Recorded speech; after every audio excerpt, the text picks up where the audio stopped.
someone kept telling me that, everything happens for a reason. And someone saying that to me made me want to slap them across the face. I was like, you have absolutely no idea what you're talking about. Like, you're infuriating me. I want you to shut up.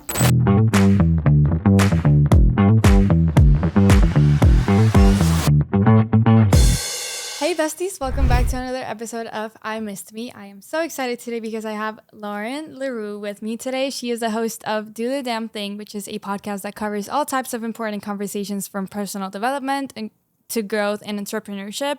Lauren is also the founder of LaRue brand, and the LaRue is all about offering a wide range of services and platforms where women can come together and learn to be successful in both life and business. So Lauren, welcome to I Missed Me. So excited to have you here. Thank you so much for having me. I'm so happy to be here. I'm so excited. I want to start off asking what inspired your business and podcast? That is the deep question. That's where I always love to start.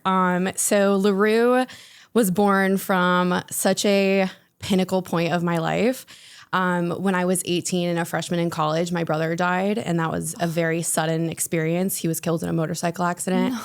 And at 18, you have no idea how to handle that grief. You have no idea how to handle a trauma like that. So I just kind of brushed it under the rug, watched my parents grieve, didn't address any emotions, moved on. And then about 7 months later, when I was living here, going to college, I was sexually assaulted, went through a trial. Hold on. Oh, no. We No. Started. No, this is where we dive right in because it gets bigger. It gets a lot more. So I went through a trial. At this point, I was 19, still no idea how to handle any sort of trauma like that. And I had a great support system, but my support system didn't know how to handle that trauma either. And then about a year and 2 months after my brother had passed away, my dad tried to commit suicide in front of me. So in 14 months of my life, I completely went through trauma after trauma. And it took a really long time for me to be able to think about those things. I was just living in a period of constant anger and grief. And I just masked it all with focusing on college, pretending I was fine, doing the bad things that you do when you go through trauma. And after I graduated college, I ended up moving home to have a knee surgery, unrelated. And COVID, it was bumping up to the time when COVID started.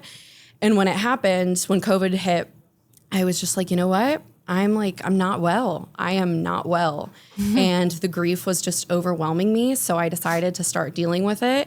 And LaRue was kind of born out of that time in my life.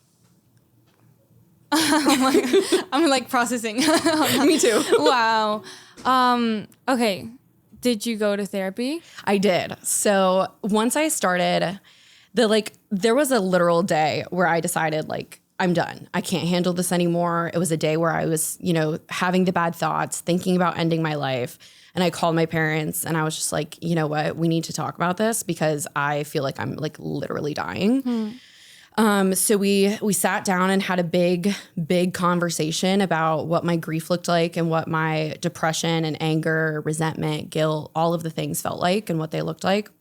And I kind of built a new support team around me that were trained professionals. So I went back to therapy. I got a life coach-ish. It's just someone who could help me get my life in order. And then I also started working with an alternative therapy coach using EFT, if you're familiar with tapping. That. Yep. So I went into 6 months of deep tapping. It helped for you? Really? I can't even. There aren't even words. Wow.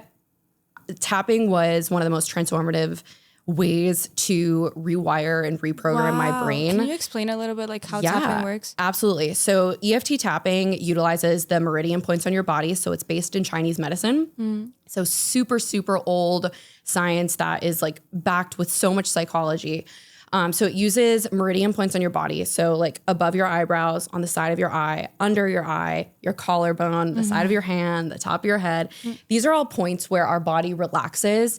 And as you tap on those, you can do things like saying affirmations, rewriting the story. Some people do some things almost like a pattern interrupt where you're saying something completely unrelated, trying to think about the trauma. Okay. And you utilize these points and literally reprogram your brain to believe something different. So for example, if you're someone who struggles with self-worth or self-love, you would use the meridian points and just start tapping, and you would say positive affirmations that reprogram your brain to believe you are worthy and you do love yourself. After going through everything that you went through, obviously I think a big part to start healing is like acceptance. And I think that healing requires a lot of forgiveness, but like, what is your standpoint on that? Like, do you think that forgiveness is required or just acceptance? Definitely a lot of both. The 5 stages of grief, I think, are very, very real. But it's interesting too, when I was going through this healing system, this healing journey, one of my coaches referenced the 5 stages of grief almost as looking at the 12-step program. And it's a lot of the similar, like same steps. And acceptance and forgiveness are 2 of the big ones. Accepting my grief wasn't nearly as hard as practicing forgiveness because not only did I need to forgive myself, but the other people who were involved, forgiving my brother for getting in an accident that ended his life, forgiving the person who assaulted me, forgiving my dad.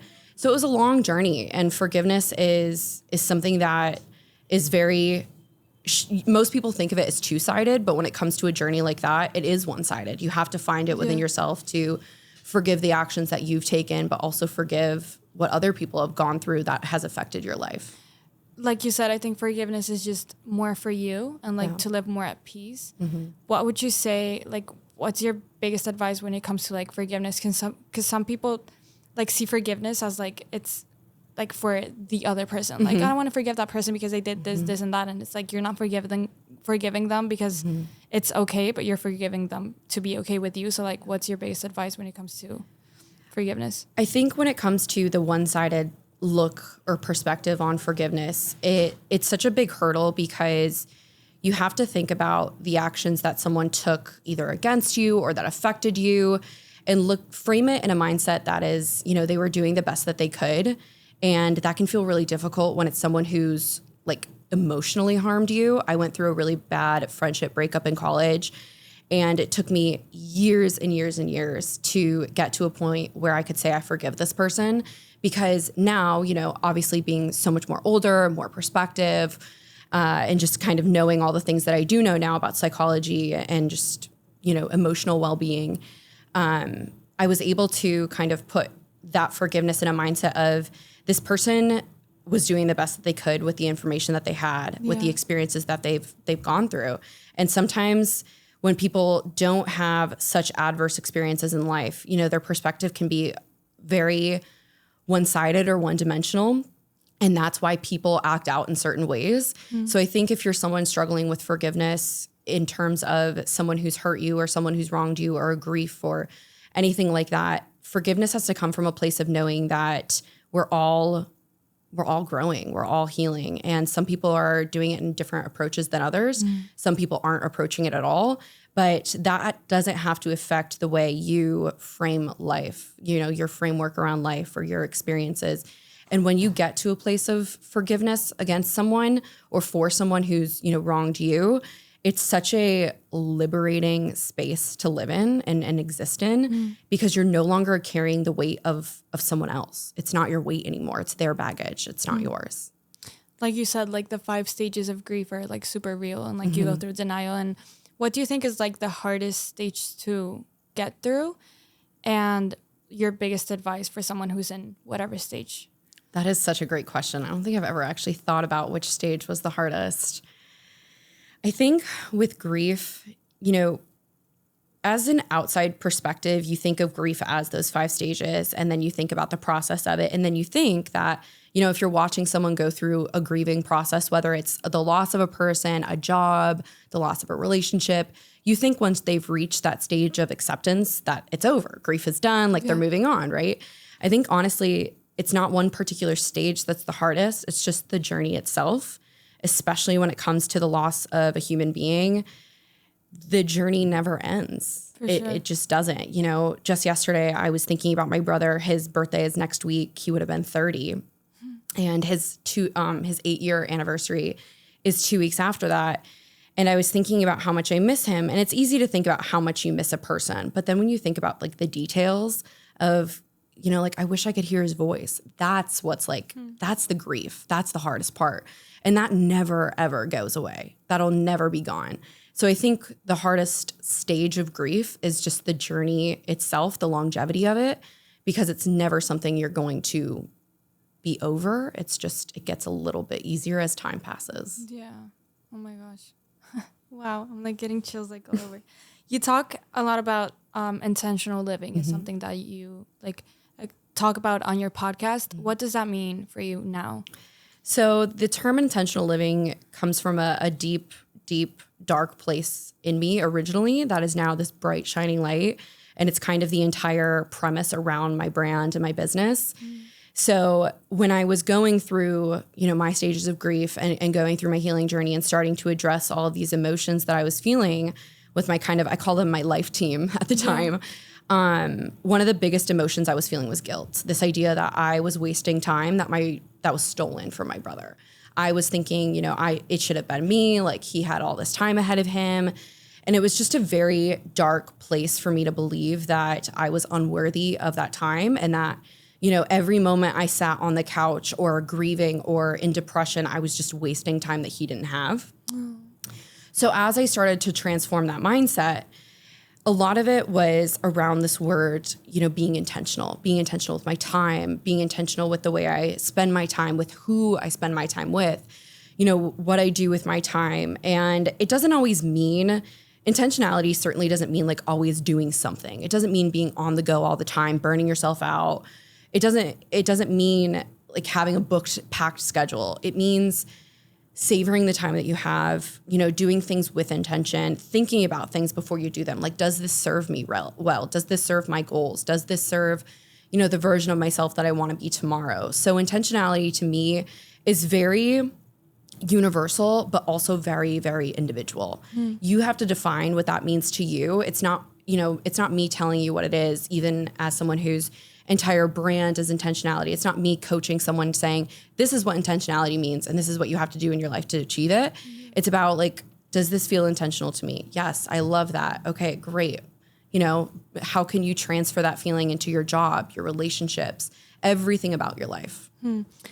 So, I mean, after I have like extreme admiration for you, like after like hearing your story, but especially because you decided to turn your pain into something beautiful and into like what you do today. But there's a lot of people that go through traumatic things like that and just decide to stay in that like victim mentality of like life is just not worthy anymore because all of these things happen to me. So how are you able to transform your pain into your purpose kind of, and how can someone get out of that like victim state or mentality? Yeah, I absolutely love that question. It's interesting. Something we say in EFT tapping that you'll do with coaches is like before you start any tapping at all, they'll have you start tapping and then say, I take full responsibility for my own well-being. And that I think is such a powerful statement because, you know, I lived in that stage of victim mentality for years, 4 whole years. I lived in a stage of woe is me, the world is out to get me. And I hated everyone and everything. And I put on the absolute best front to make it look like I didn't. I was self-centered and selfish and surface level. And that was all from a place of feeling like I was the victim. And you know what? I was the victim of a lot. A lot happened to me that was out of my control. A lot happened around me that affected me. And I think the place of feeling like a victim is always valid for a certain extent of time because the fact of life is that everything around the world is going to keep going. Like everyone's going to keep moving. Everyone's going to wake up the next day and go about their business, go to their jobs, be in their relationships, go out to dinner. The world doesn't stop moving. Your world does. And it can feel really hard to make it start spinning again. And it took me a really long time to think about moving beyond my grief because for such a long time, it became my identity. It consumed me. So when I was in that place of victimhood, it felt really easy to just encourage that every single day. And then when I got to my breaking point, it was just a matter of like you know what? I'm so freaking tired of feeling like this. It's people will tell you, and it can be really easy to think that the place of victim is far easier than the act of actually healing and like moving on that journey. But the moment you decide to take that control back, the moment you decide to handle those emotions, you're in so much more control that the amount of ease that you feel is so liberating. And it's like, I don't even want to say the weight of the world is lifted because that feels too light. Like you just feel like you're 1,000,000 pounds. And then the moment you decide, you know what, I'm done feeling like this, it's like you're as light as a feather. Like you're floating on air, walking on water, like you're doing all of the things. So I think if you're someone who is in that stage, you know, handle it, deal with the victimhood, sit there in that moment for as long as you think you need it, because I certainly took my time getting out of it. But the moment you decide to move on, it's not that you're forgetting your grief. It's not that you're denying your grief. Those facts of my life will live with me forever, and I will never, ever forget any of them. But I've chosen to live from a place of letting those experiences empower me. And because I do that, it gives me so much great joy to live this life every day and be able to do what I do and help women heal their own trauma and address their own trauma and build businesses out of it. That's so beautiful. Thank you. What are your biggest tips when it comes to like intentional living, like things that you do today and things that you would like recommend or advise people to do? Well, I think it goes back to like intentional living is so subjective to the person itself. So figuring out what works for you is just honestly the most important part. Like I'm going to go tell you to journal. I'm going to tell you to meditate. I'm going to tell you to practice EFT. I'm going to tell you to read self-help books, like do all the things. Great. Those actions are intentional, but do you have an intentional mindset? Like what is the mindset that you have? It all starts with healing your mind, healing your body, and healing your soul. Like whatever, even when it comes to spirituality, like whether it's a God you believe in, the universe, whatever it is, figuring out how you can connect your soul and your spirit and your mind all in one and figuring out your mindset, like that's the first step. You can do all the intentional action that you want. You can, go to workout classes, you can take care of your body. But until you address what's happening in your head, until you address your limiting beliefs and your boundaries, nothing's going to change about what feels intentional. So starting with your mindset is always number one. Are you spiritual or religious at all? Have you always been? So I grew up with like a church religion. I grew up Lutheran, but I very much let that go after my brother passed away and lived in a consistent state of like, there absolutely is no God because I refuse to believe that someone could go through all of that and believe in something like that. That's kind of my question is like, how do you find like that there is something out there like taking care of you when you go through all of these things? Yeah. I definitely believe now in like a universal higher power. Right. I don't necessarily call it a God, but I do believe that there is this universal enlightenment, if you will, that is supporting and guiding all of us. And when I started my healing journey, when I started dealing with all of these emotions and with all of these experiences, someone kept telling me that, everything happens for a reason. And someone saying that to me made me want to slap them across the face. I was like, you have absolutely no idea what you're talking about. Like, you're infuriating me. I want you to shut up. And I acted that way for a really long time when people would tell me that, or, God's got a plan, or, they're watching out for you, or whatever it was. It always made me like truly boil. I would see red rage. 100%. And when I started connecting more to spirituality and I started finding my purpose about 2 years after all of that, so it's only a year and a half ago now around that time, I started truly believing that everything does happen for a reason. Would I rather have my brother here? 1,000,000%. I would give up everything. However, that's not an option. I'm not even going to entertain that option because why do that? Why put myself through that? So my option is to believe that even though I don't agree with what happened and I wish I could change it, the only thing I can do if I want to be happy is drive purpose through it. So I choose to believe, and this is a very controversial opinion, my mom and I disagree on this so much, that I do believe everything does happen for a reason. And in choosing to believe that, I think it also aligns with what are facts of life. Everyone lives, everyone dies. And some people die sooner than we think they should, but it's going to happen inevitably. So if his time was that time, which also to note, my brother was also a very, very spiritual person. Wow. So that felt easy to align with when I finally like agreed with that. I was able to see that, you know, he's living on through what I do every day. I'm charging his energy through what I do every single day. And even though he's not physically here, his presence will always be existing. So I think it's a very, very personal journey that, you know, you just kind of have to take it day by day and discover what feels right for you. Yeah. And that'll change over time as you do heal those things. What triggered that? Like, because obviously I think spirituality is a journey, and someone, like for some people, they start reading books and they start like connecting with like whatever the books say. Or how did that's like spiritual journey like start for you? Pretty much in that way. Once I started EFT, I started reading a lot of psychology and literature around like self-help, mental healing, emotional healing, you know, grief healing, and just, you know, handling things with big T traumas and all of those things. And as I did, I started discovering, you know, a lot of the people who are really prominent in the spiritual world, Deepak Chopra, Joe Dispenza, like all of the people that everybody knows. And I think in practicing things like meditation, practicing things like literally changing the way your mind works and reprogramming, all of that, I think just naturally lends to spirituality.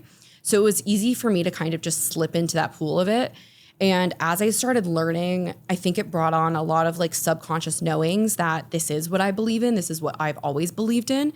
Because even as a young child, like I never connected with the church. That wasn't really something that I had a lot of like deep understanding with. And the moment I discovered spirituality, the moment I started leaning into it, I just totally fell. I totally fell into it. Okay. Like spirituality is just like such a beautiful topic. I love talking about it. Yeah. But I've completely forgot my question because there's noise outside and freak. Okay, yeah. So like a spiritual journey, and a lot of people like struggle with jumping into a spiritual journey because like spirituality, I feel like it requires a lot of trusting, and you can't be spiritual and trust while also trying to control everything, because I think I'm also super spiritual. I feel like the more that you try to control, the more that the universe is just going to destroy everything that you're trying to control. So what is your biggest advice when it comes to trusting? That is also a fantastic question because I'm a Virgo, so control freak through and through. Like Virgo strong, loving all of that. I absolutely love to be in the driver's seat of my life. I love being in control of things. You know, if I walk into like a party and it's chaos, I'm like, done. I'll take over. No, like everyone put your stuff down. I got this. So it's been and is still a very like difficult ongoing journey for me to let go of what I can't control. And with everything that we do, especially I think when it comes to entrepreneurship and starting your own business, when you're your own boss, you feel like you're wearing all of the hats, you're doing all of the things, like you are in control of so much. But then when you put something out in the universe, or when you launch something, or when you start something new, there is so little that we are actually in control over. Yeah. And we can berate ourselves about thinking like, oh, I need to be doing more. Oh, I need to be doing this. I need to be, you know, X, Y, and Z, fill in the blanks. But there is so much of a trust aspect that I think so many people don't see when it comes to whatever you're doing, whether it's entrepreneurship, you know, your career, whatever. And I think when it comes to trust, meditation has been the biggest helping point for me in finding that trust and being okay and kind of just surrendering what I'm doing to the universe and being like, okay, you know, I've done my thing. This is up to you. And I love the quote or whatever it is of, you know, the universe will always meet you halfway. So thinking about it in that framework of, you know, I'm only doing half the work and it seems like so much, but the universe really is co-conspiring with us to create that other half. So I think finding whatever, you know, component of your life can help you feel like you're trusting more, whether it is meditation or yoga or reading or whatever it is. Just finding that way that works for you to lean into that trust. You know, it's a day-to-day battle, but is what's really helpful. I love that. You help a lot of girls like start their business or like with business mentality, what is like the best mindset to have as an entrepreneur? Like the mindset that most people have, the mindset that most people have trouble with connecting, but like the most helpful one. That's a great question. The mindset, I think people or women entrepreneurs in particular that they have a lot of trouble connecting with is probably this idea of imposter syndrome, or, you know, I don't really have a unique idea. Like, there are so many other people doing it. I think we think of anything nowadays and it's easy to say it's oversaturated, right? Like any business you want to start, it's easy to say, okay, well, there are a million other people doing it. So, you know, why does my voice matter? Or why does my product matter? Or whatever it is you want to offer. But I think the difficulty in becoming an entrepreneur is that it can sometimes feel really hard to step into your own power, to really see like how unique you truly are in this world. And you always have such a unique perspective to offer. So even if, like, let's say you're starting a candle business, there are millions of candle businesses, right? But even if you think that way, there will always be something that you can do to make your business unique. And you just have to figure out what that is. You have to figure out the positioning. You have to figure out, you know, one of my old business coaches used to call it like your secret sauce. Just like figure out what you have is unique and then leverage that and market that. And I think that that can be a hard mindset to grasp because I think we're very frequently taught that we're not unique and that even if we have a good idea, like the next person will have it too. So I think giving yourself, and this is something I struggle with a lot too, even still, you know, 3.5 years in, giving yourself credit where credit is due is so, so, so important as an entrepreneur. Like it can be so easy to see where you think you're failing or falling behind or what your downfalls are, but it can be as simple as sitting down and making a list of all of the things you've accomplished from smallest to biggest. You will be astonished at what that list would look like and how long it is if you actually give yourself some credit.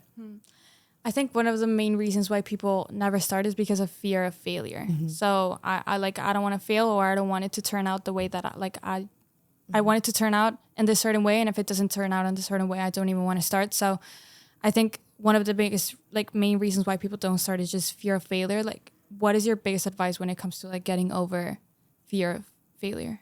Fail. You have to fail. One of the biggest parts of this journey that has been so enlightening for me, and one of the most powerful parts, has been the moments I've failed, have been the moments where I felt the most anxiety, felt the most panic, felt like the most like, what the hell am I doing? How am I going to get out of this? How am I going to figure this out? How am I going to succeed?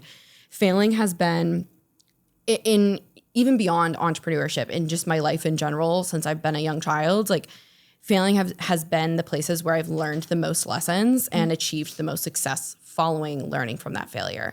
So if you're scared of failure, I encourage you to actually think about where you fear success. Because one of my old business coaches also taught me that people don't fear, that's such a hard thing to say, fear failure, they fear success. So is it that you fear being judged, or is it that you fear the success and that how it will change your life? Like if I were to launch a business and make $10 million right out of the first 6 months, like that's a massive shift in your life, right?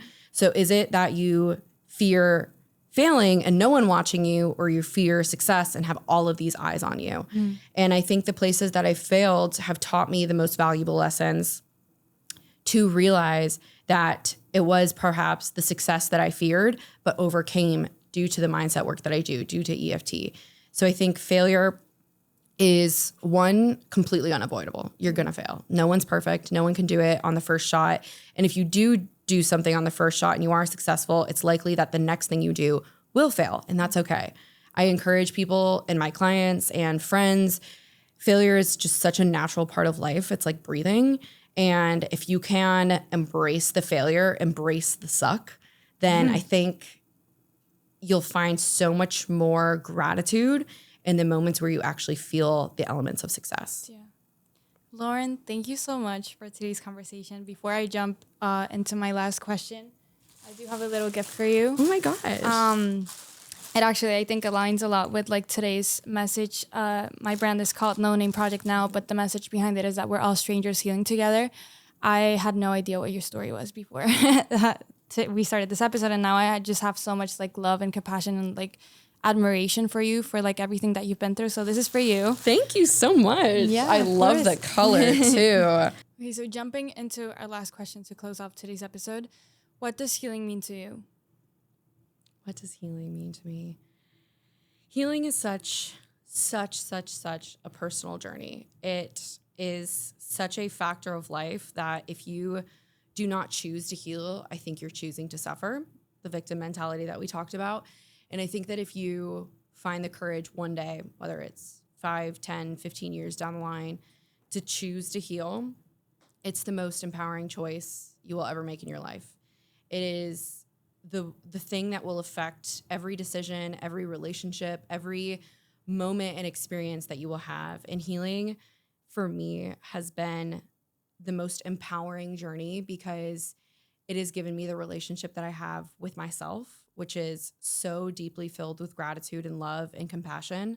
And I think that if you can find the courage to heal within yourself, you'll see that you'll become your best friend. You'll become best friends with your emotions, your feelings, and even the hardest moments of your life will feel just a little bit easier because healing is, it will change your life.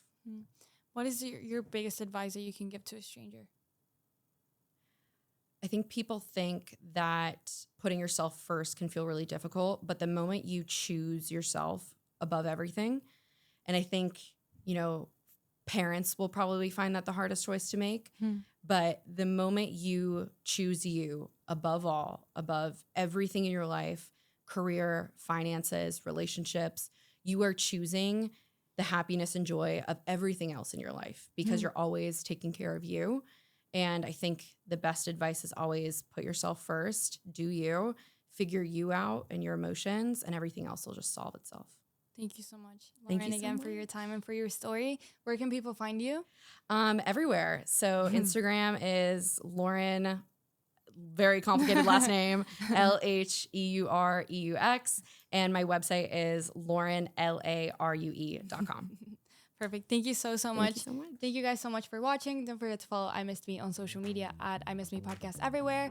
Don't forget to go get your No Name hoodie. Go to nonameproject.co to check them out. Don't forget to follow me on my personal social media at Mafe, and I will see you guys on our next episode. We're all strangers healing together. I love you guys, and I'll see you guys next week. With love, Mafe.